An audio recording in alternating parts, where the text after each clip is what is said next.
各位朋友，你哋好，歡迎收睇粵語頭條，我係主播Coco。炸裂，新一線樓價大跳水，業主嚇到騰晒雞，物業費、房產稅等養房費用壓頂，樓市就嚟大變天。當下嘅樓市狀況怪異，某新一線城市嘅樓價跌到每平方米3000幾蚊，呢個消息好似重磅炸彈，喺樓市激起千層浪。孭住沉重房貸嘅中產階層可憐又無奈，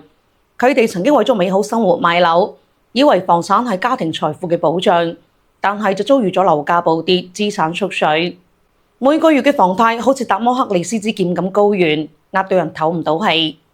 而家樓市嘅預期極差，市場好似敏感嘅神經末梢，是但一啲消息都可能成為責冧樓價下跌嘅最後一條稻草。深圳樓市出台保障性配售房管理辦法，呢個消息好似石仔投入咗平靜嘅湖面，激起咗軒然大波，嚇親咗一眾業主。佢哋本來就脆弱嘅神經被再次觸動，內心充滿咗恐懼同不安，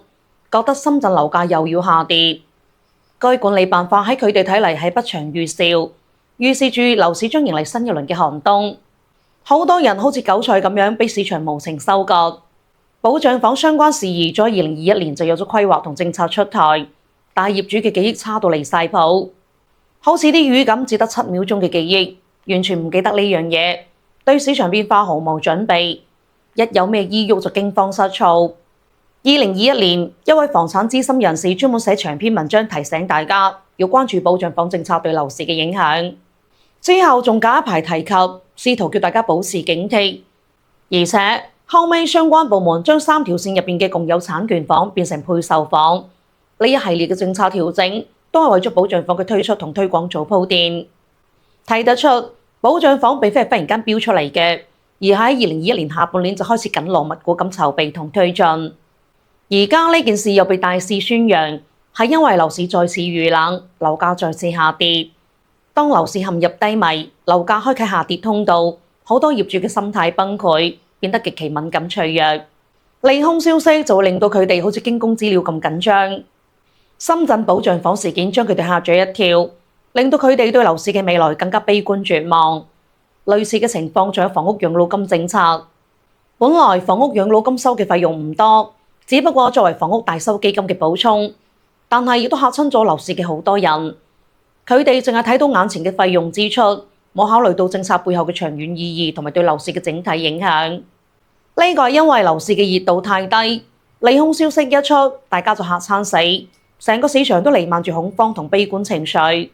未來買樓最難嘅唔係買樓本身，而係養房。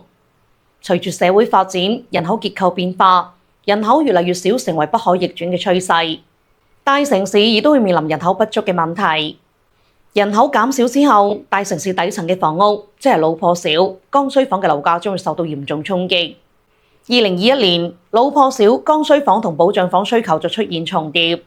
保障房同剛需房老破小客戶群體一致。保障房數量越多，對剛需房老破小就越不利，因為工薪階層喺選擇住房嘅時候，會更多咁考慮保障房。畢竟保障房喺價格同政策上可能具備一定嘅優勢。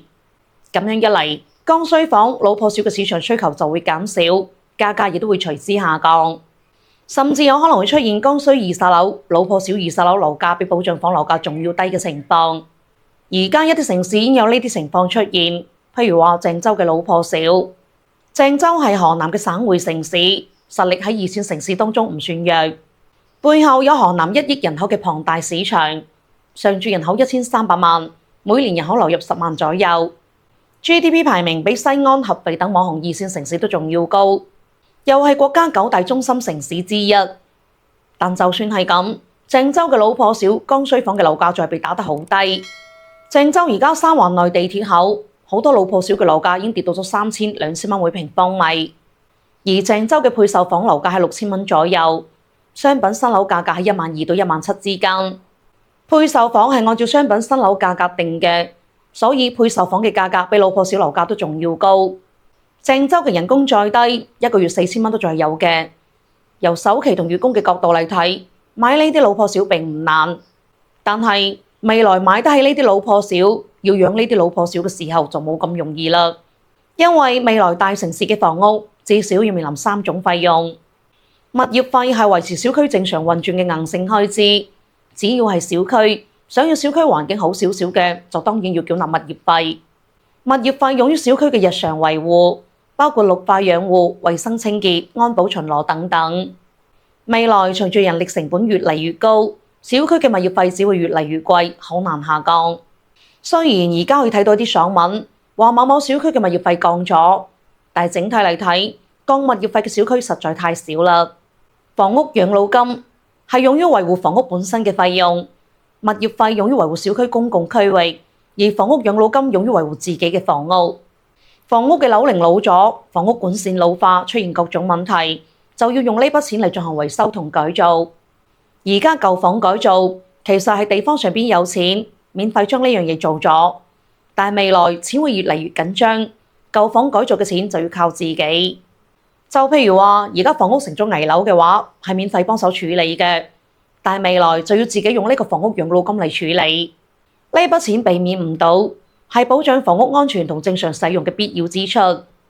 房地產稅係用於維護城市嘅正常運轉，包括教育、醫療、交通、公園等等。呢筆錢過去都係由賣地嘅錢嚟補貼嘅，而未來隨住賣地嘅錢越嚟越少，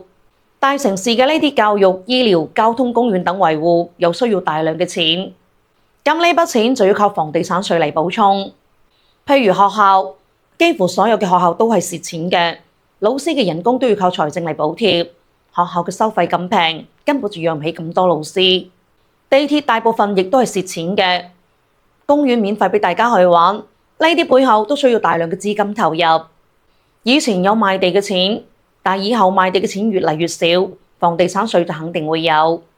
呢3個費用，物業費代表小區嘅公共區域費用，房屋養老金代表自己房屋嘅維護費用，房地產稅代表房屋所在城市嘅維護費用。呢3個費用一個都少唔到，個個都要由業主嗰度出。所以未來買樓唔係最難嘅，最難嘅係養樓。就好似國外成日都有一啲特別平嘅房屋，甚至1蚊雞一層樓，但係買咗落嚟之後就要繳納各種嘅維護費等等，呢個費用就要幾十萬蚊。唔係話真係1蚊雞就要有一層樓，跟住乜嘢都唔使再理。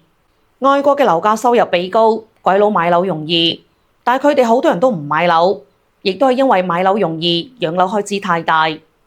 要承擔高額嘅物業費、房產稅等費用。